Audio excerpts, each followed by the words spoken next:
নমস্কাৰ বন্ধুসকল আজি আমি আলোচনা কৰিম এটা অতি ইম্পৰ্টেন্ট স্পিৰিচুৱেল সংখ্যাৰ বিষয়ে যি হল 108 অৰ্থাৎ 108 এই সংখ্যা কেৱল এটা সংখ্যাই নহয় ই হৈছে আমাৰ ধৰ্ম যুগ আৰু জ্ঞানৰ সৈতে গভীৰভাৱে সংলগ্ন থকা এটা সংখ্যা কিয় কেতিয়াবা আপোনালোকে ভাবি চাইছে যে জপমালাত কিয় 108টা বিধে থাকে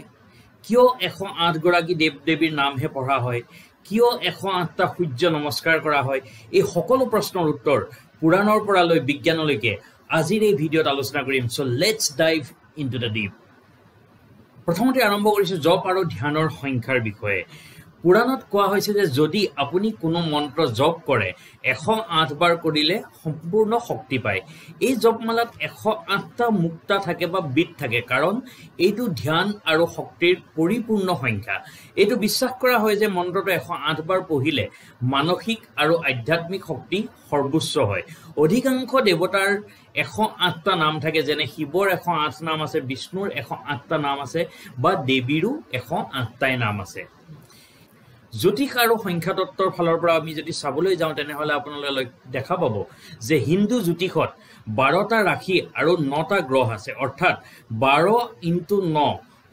12 পূৰণ 9 সমান 108 এই 108টা সম্ভাৱনীয় হল জীৱনৰ সকলো দিশৰ প্ৰতিনিধিত্ব সেয়ে 108টো হল পূৰ্ণতা নিয়তি আৰু জীৱন চক্ৰৰ সংখ্যা যুগ আৰু শৰীৰৰ ফালৰ পৰা যদি আমি চাবলৈ যাওঁ তেনেহলে আমি দেখা পাওঁ যে যোগ বিদ্যাত কোৱা হৈছে আমাৰ শৰীৰত প্ৰায় 108টা মাৰ্ম পইণ্টছ অৰ্থাৎ শক্তিৰ কেন্দ্ৰ আছে এই পইণ্টবোৰত প্ৰাণ শক্তি চলে আৰু ইয়াৰ দ্বাৰাই হয় মানসিক আৰু আধ্যাত্মিক উন্নতি সেই বহুদিন ধৰি যোগীসকলে 108টা সূৰ্য নমস্কাৰ কৰে ই হয় দেহ আৰু আত্মাৰ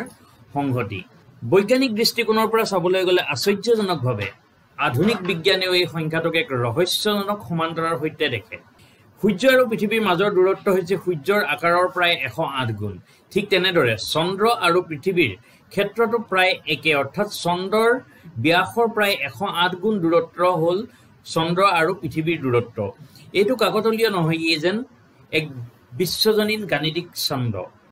বহু পুৰাণ যেনে শিৱ পুৰাণ বিষ্ণু পুৰাণ আৰু দেৱী ভাগৱতত উল্লেখ পাইছো যে 108 সংখ্যাৰ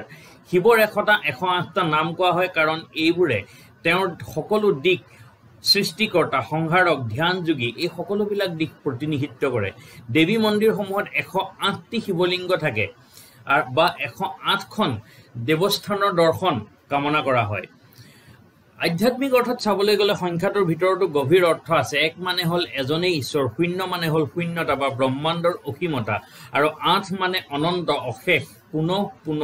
জন্ম মৃত্যুৰ চক্ৰ এই তিনিটা মিলি হয় জীৱনৰ সম্পূৰ্ণ ছবি সো ফ্ৰেন্ডছ এতিয়া আপুনি বুজিব পাৰিছে হয়তো 108 এটা সাধাৰণ সংখ্যা নহয় ই হৈছে ধ্যান ধৰ্ম যোগ আৰু বিজ্ঞান সকলোৰে এক অপূৰ্ব মিলন আপুনি কেতিয়াবা জপমালালৈ জপ কৰিলে অথবা যোগ কৰিছিল মনত ৰাখিব আৰু আপুনি 108ৰ সৈতে নিজকে বিশ্বত মিলাই লৈছে যদি এই ভিডিঅটো ভাল লাগিল তেন্তে লাইক শেয়াৰ আৰু সাবস্ক্ৰাইব কৰিবলৈ নাপাহৰিব কমেন্টত ক'ব আজি আপুনি কোনটো অংশত বেছি আকৰ্ষিত হল আহি থকা ভিডিঅত আমি এনেদৰে গভীৰ আধ্যাত্মিক ৰহস্য উলিয়াই আনিম ধন্যবাদ আৰু হৰি ওম